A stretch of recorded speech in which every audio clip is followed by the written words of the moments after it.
Bonjour tout le monde, bienvenue à Option Région. Aujourd'hui, un spécial Marie-Ève Maillé. Marie-Ève, c'est une jeune chercheuse qui s'est impliquée dans un projet d'éolienne dans le secteur de Saint-Ferdinand, près de Victoriaville, et qui a vécu toute une péripétie, toute une série d'aventures qui auraient pu mal tourner, mais qui finalement va bien tourner.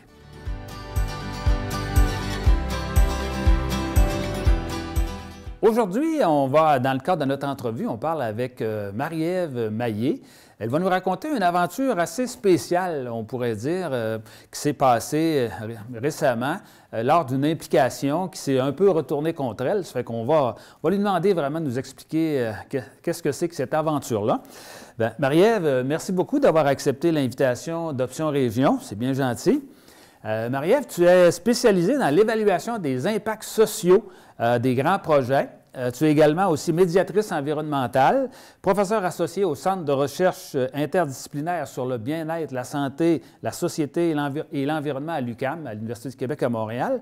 Et tu as déjà écrit un volume en collaboration avec Pierre Batelier, un volume qui s'intitulait « L'acceptabilité sociale sans oui, c'est non ». On pourrait dire que tu as beaucoup travaillé sur la question de l'acceptabilité sociale, qui est un élément fondamental dans l'acceptation des grands projets aujourd'hui. Et tu viens tout juste de publier, il y a quelques mois, un dernier livre qui s'appelle « L'affaire Maillé », qui raconte cette aventure-là. Et bon, moi, j'ai dévoré ton livre parce que, dans le fond, d'abord, moi, je m'intéresse à toutes les causes environnementales. J'ai été impliqué dans tout ça. Puis, c'est bien écrit. Puis, un petit côté sarcastique aussi dans le volume qui rend le volume encore plus intéressant. Ça fait qu'on y va pour raconter cette histoire-là. En gros, on pourrait dire que quand tu as fait ta thèse de doctorat, tu as essayé de voir quels étaient les impacts sociaux d'un projet d'éolienne, une grande compagnie qui voulait faire un projet d'éolienne dans un petit village, Saint-Ferdinand, près de Victoriaville. Et tu as essayé de voir si ça a laissé des traces. Et finalement, ce que tu as pu constater, c'est que quand il y a une division dans la population, souvent, ça laisse des traces extrêmement importantes, des traces négatives, malheureusement. Ça fait que, d'abord, est-ce que tu peux nous expliquer brièvement c'était quoi le projet? Quels étaient les promoteurs? Quelle était la position de la municipalité? Est-ce que tu peux nous décrire brièvement le projet que tu as, on pourrait dire, supervisé, entre guillemets, ou en tout cas qui t'a servi d'élément de base à ta thèse de doctorat? Parfait. C'est ça. C'est le projet que j'ai étudié pendant ma thèse de doctorat. C'est ça. C'était le projet éolien de l'Érable, qui est situé dans la MRC de l'Érable, dans le centre du Québec. C'est dans les villages de Saint-Ferdinand et Sainte-Sophie d'Halifax, plus précisément. Et c'est un projet d'une 50aine d'éoliennes qui étaient disposées dans les collines autour de ces villages-là, dans ces villages-là. Et le promoteur, c'est un promoteur... en fait, c'est une filiale québécoise d'un promoteur espagnol qui s'appelle Enerfin et Elecnor, en fait, la grande filiale. La grande maison mère, c'est-à-dire. Et ça, c'est des projets, une compagnie qui développe essentiellement des projets éoliens un peu partout dans le monde.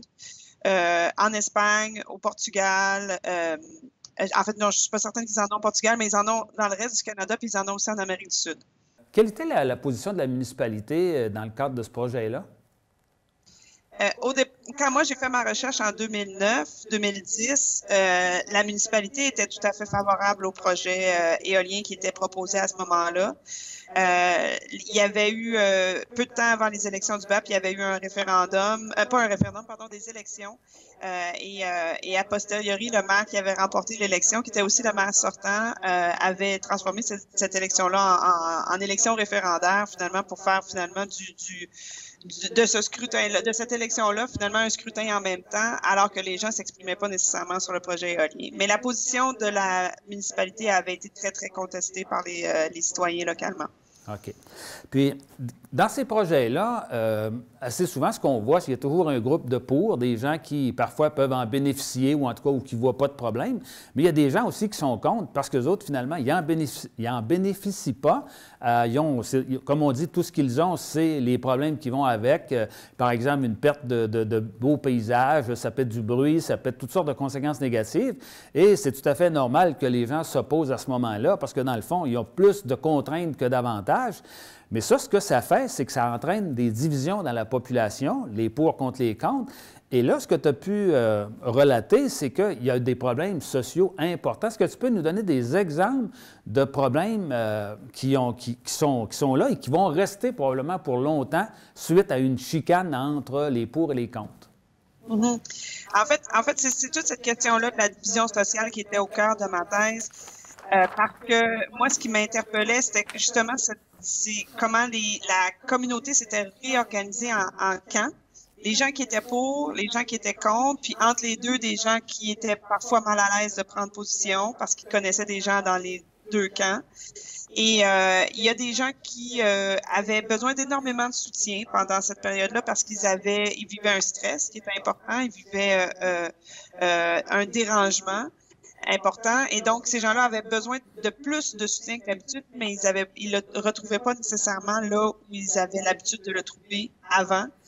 Et donc, la communauté, les réseaux sociaux se sont réorganisés autour de ces camps-là. Quand je parle de réseaux sociaux, je parle évidemment pas des médias sociaux, mais je parle bien des liens sociaux qui nous unissent les uns aux autres dans une communauté. Et donc, on avait des gens dans mon échantillon d'une centaine de personnes qui avaient participé aux audiences du Bureau d'audience publique sur l'environnement. Les gens avaient une quinzaine de liens entre eux avant le projet, avant l'arrivée du projet. Puis, en raison du projet, en fait, dans mon échantillon, c'était une relation sur 5 qui était détériorée en raison du projet éolien. Donc, ça fait pratiquement 3 liens sur 15 à l'intérieur de mon échantillon pour les gens que j'avais interviewés. Puis, ces liens-là qui étaient détériorés étaient vraiment entre les gens qui étaient pour et entre les gens qui étaient contre. Puis ça se manifestait de toutes sortes de façons, par des insultes, par des menaces, par de l'intimidation, des fois par du vandalisme ou même des altercations. Des fois, c'était simplement des voisins à qui on ne parlait plus ou des gens dans la famille à qui on transmettait pas les invitations pour des soupers de Noël ou des fêtes de famille et tout ça. Donc, c'était vraiment ramifié dans la communauté et ça avait affecté plusieurs aspects du quotidien de ces gens-là.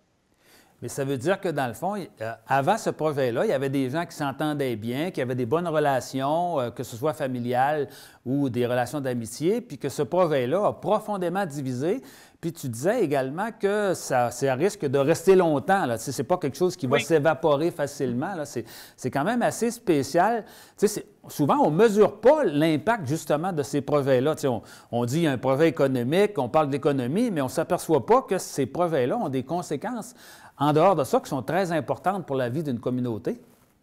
Absolument. Puis en fait, ce qui est particulièrement important pour cette division sociale-là, puis les impacts sociaux des projets, c'est qu'ils précèdent les impacts économiques et les impacts environnementaux. C'est-à-dire que dans mon cas, quand moi j'ai fait ma recherche, il y avait déjà des impacts sociaux. Il y avait déjà cette division sociale-là dans la communauté.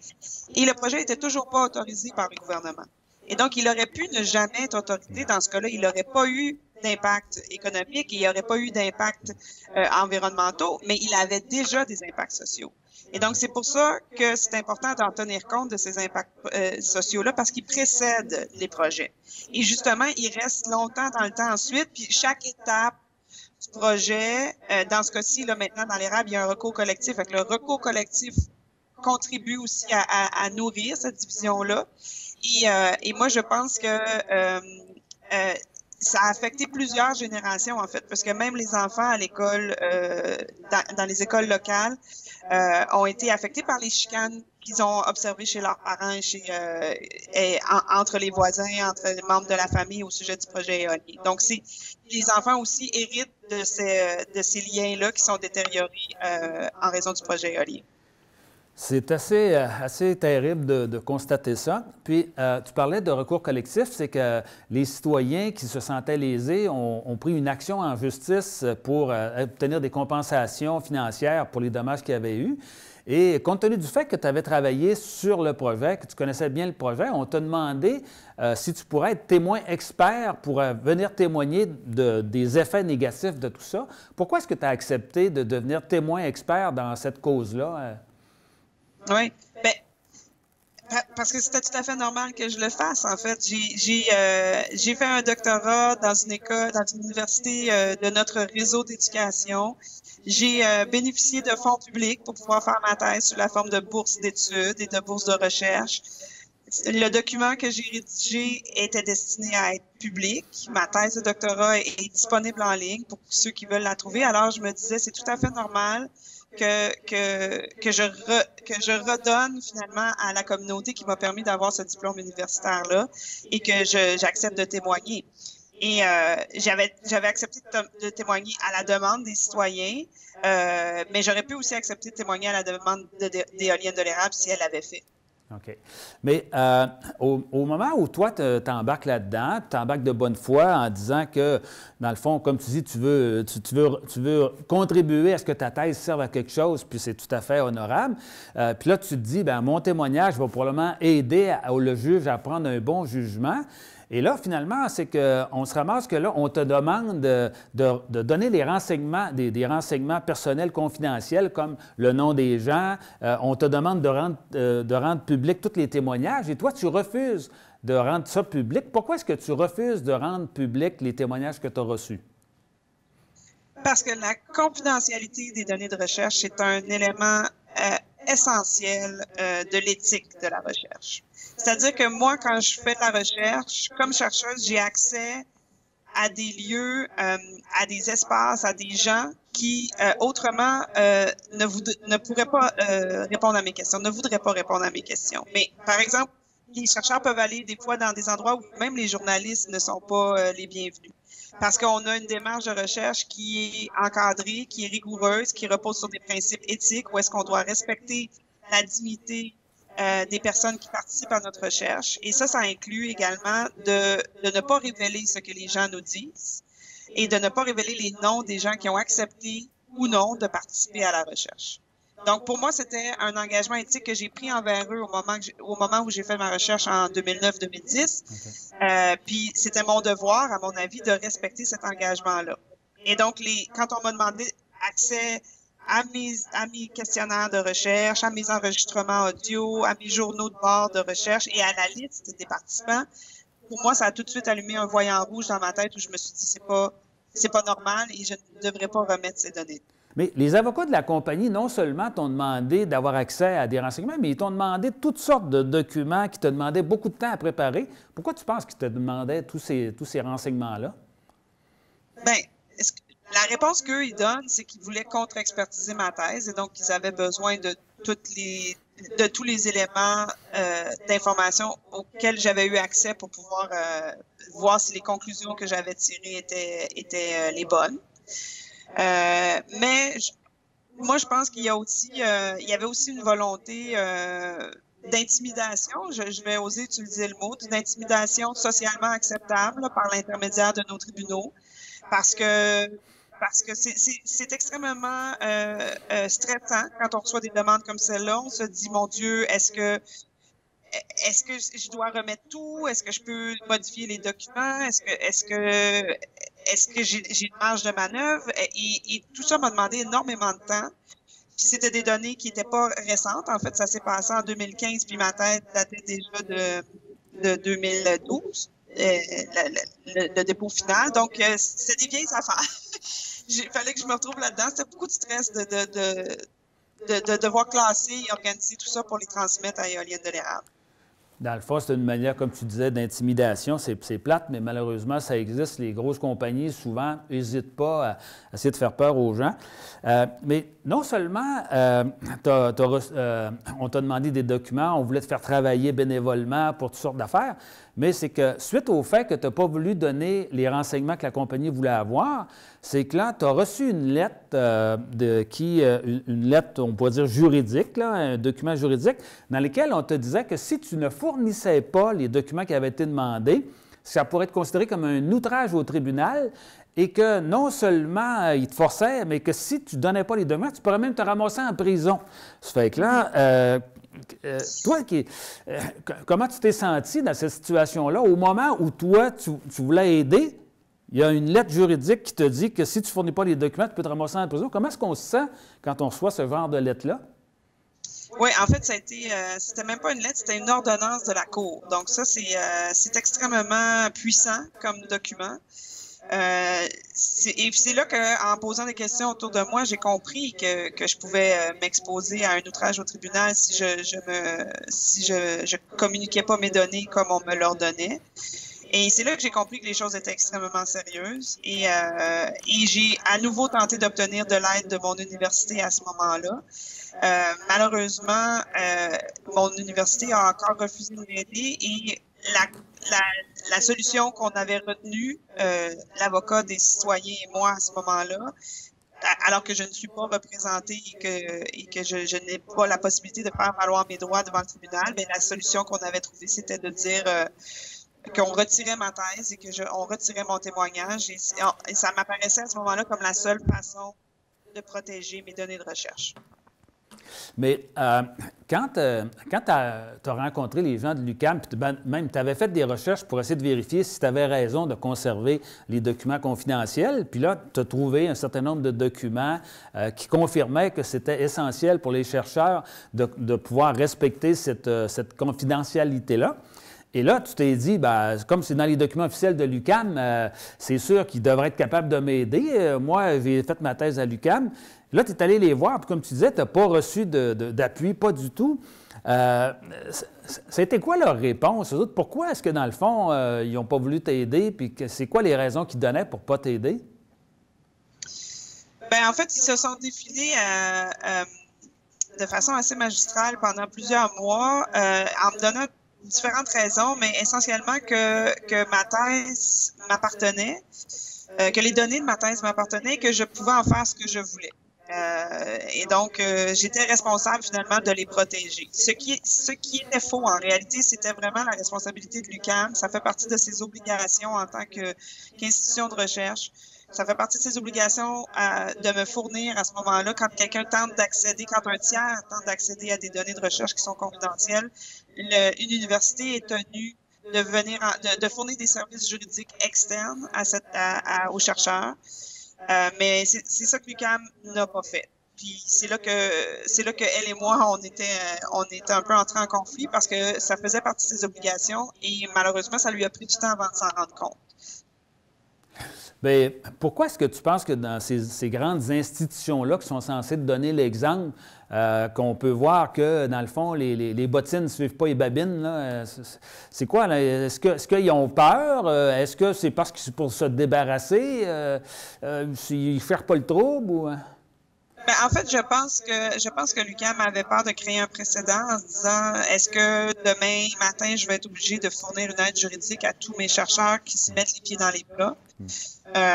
C'est probablement ça qui les freinait. C'est l'explication que moi, je vois. Mais en même temps, c'est l'UQAM qui pourrait mieux expliquer sa position. Là. Moi, j'ai eu énormément de difficultés à la comprendre pendant très longtemps. Et j'étais particulièrement déçue de ça parce que l'UQAM, c'est l'institution dans laquelle moi j'ai fait tout mon parcours universitaire. J'ai longtemps dit que j'avais l'UQAM tatoué sur le cœur parce que c'est une université que j'aime beaucoup. J'aime énormément le réseau de l'UQ également, qui a une fonction essentielle en région pour structurer les régions autour de certains pôles de développement qui sont essentiels. Donc, moi, j'étais vraiment un peu au produit de l'UQAM. C'est pour ça que j'étais particulièrement déçue qu'elle soit pas au rendez-vous pour mener la bataille avec moi au début. Elle l'a été à la fin, mais ça a été très tard. Et elle l'a fait un peu à reculons parce que la pression médiatique était forte. Mais à un certain moment donné, après avoir fait toutes sortes de démarches, tu t'es aperçu dans le fond qu'il y avait à peu près personne qui voulait t'aider, puis que là, tu n'avais pas le choix, il fallait que tu prennes un avocat, mais là, tu n'avais pas d'argent parce que tu étais étudiante. Puis là, quand on parle d'argent, ce n'était pas 500$, là, c'était plusieurs dizaines de milliers de dollars que tu n'avais pas. Là, est-ce qu'à un bon moment donné, tu t'es senti, là, je ne sais pas, moi, disons, discarté complètement? Est-ce que tu pensais que ta carrière était finie? Est-ce que tu pensais que, dans le fond, là, tout ce que tu avais fait comme étude, ça ne te servirait plus? Comment tu te sentais à ce moment-là, là, avant que le vent tourne? On va en parler tantôt, mais avant que le vent tourne, là, c'était quoi ton impression ou en tout cas ta sensation? Ça a été un moment très difficile parce que à ce moment-là, j'étais plus étudiante. J'étais diplômée, mais j'avais pas d'emploi. Je revenais d'un séjour pour des études postdoctorales à l'étranger. Ça a été très, très long pour me trouver un emploi après mes études doctorales. En fait, j'ai eu un emploi quand j'ai créé le mien, puis j'ai décidé de devenir moi-même entrepreneuse. Donc, mais à ce moment-là, moi, j'étais dans une longue période de léthargie que connaissent énormément de jeunes diplômés. Parce que les emplois sont pas nécessairement au rendez-vous, surtout quand on a un doctorat. Donc oui, j'ai regretté de l'avoir fait à ce moment-là. Je me suis dit que ça m'avait servi à rien, que j'avais une expertise mais qui m'était pas utile, puis qui au contraire me servait à me mettre les pieds dans les plats. Donc j'étais passablement découragée. Je dirais que j'étais pas très en forme là. Avec le recul, là, j'avais un peu le caquet-bas. Bien, c'est tout à fait normal parce que quand tu te ramasses là, que tu es obligé de porter tout seul quelque chose que tu sens trop pesant pour toi, là, c'est pas une belle sensation. Mais fort heureusement, le vent a tourné, puis à un certain moment donné, au moment où tu pensais que tout était perdu, finalement, tu as eu un coup de pouce là, d'une organisation juridique qui a réussi à te trouver un bon avocat qui acceptait de prendre la cause bénévolement, pro bono, qui appelle ça. Là. Bon, comment ça s'est passé? Est-ce que tu peux nous raconter cette partie-là, là?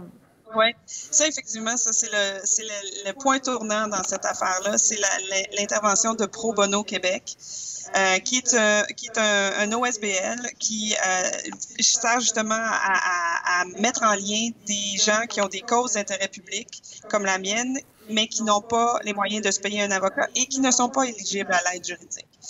Donc c'était mon cas. Moi, je satisfaisais les exigences et j'avais une cause d'intérêt public. Donc, Pro Bono Québec a accepté de recevoir mon dossier et de soumettre ce dossier-là aux avocats qui ont accepté de faire des mandats pro bono comme ça.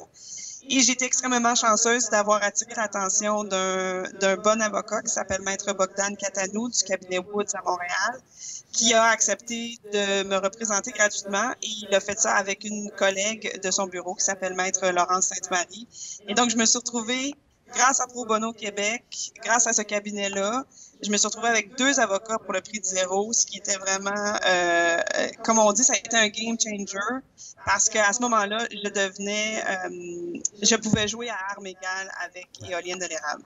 Puis il faut être conscient que l'aide juridique, c'est bien fin, là, mais il n'y a pas beaucoup de monde qui peuvent avoir accès à ça.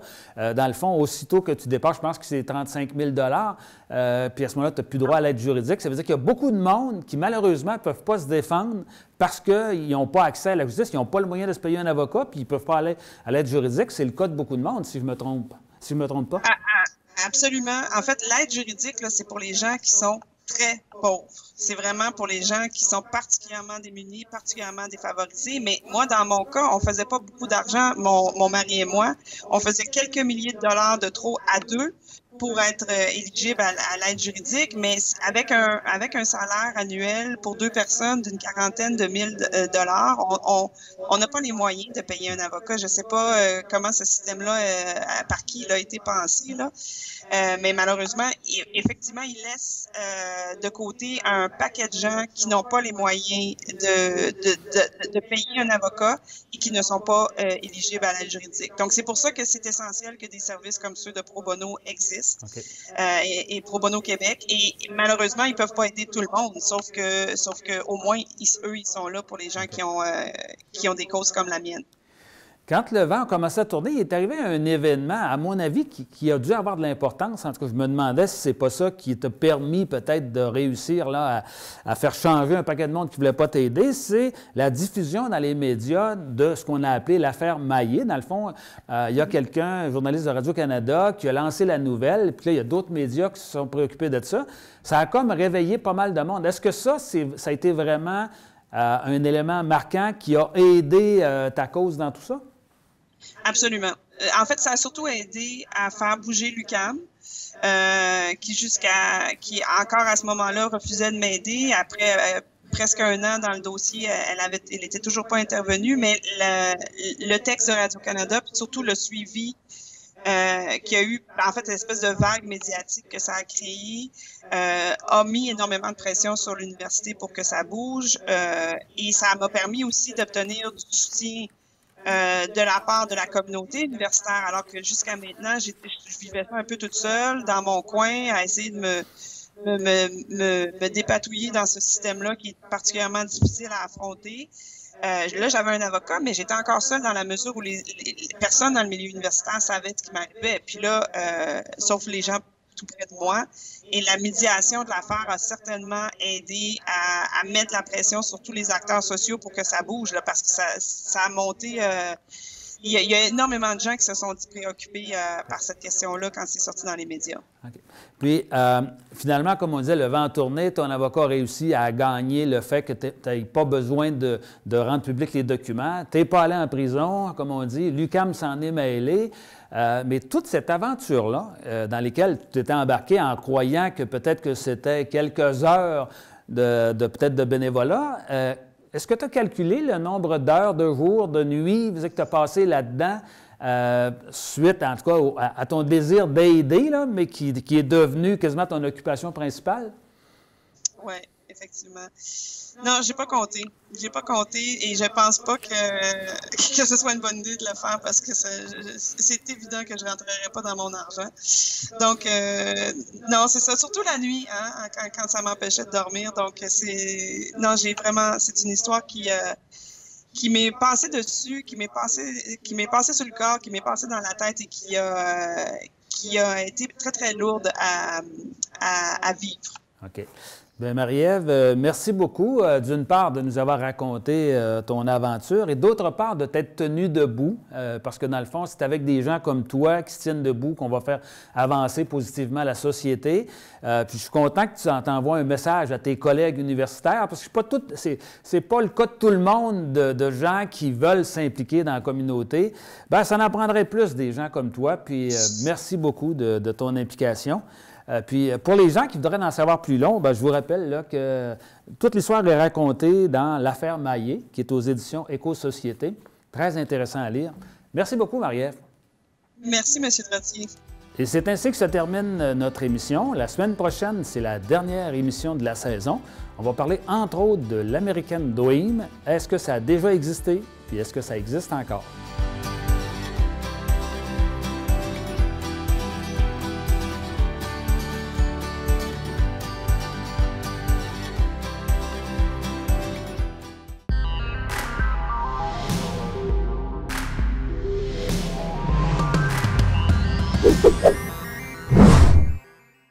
Si tu prends ça, tu peux veiller tard ici ou là.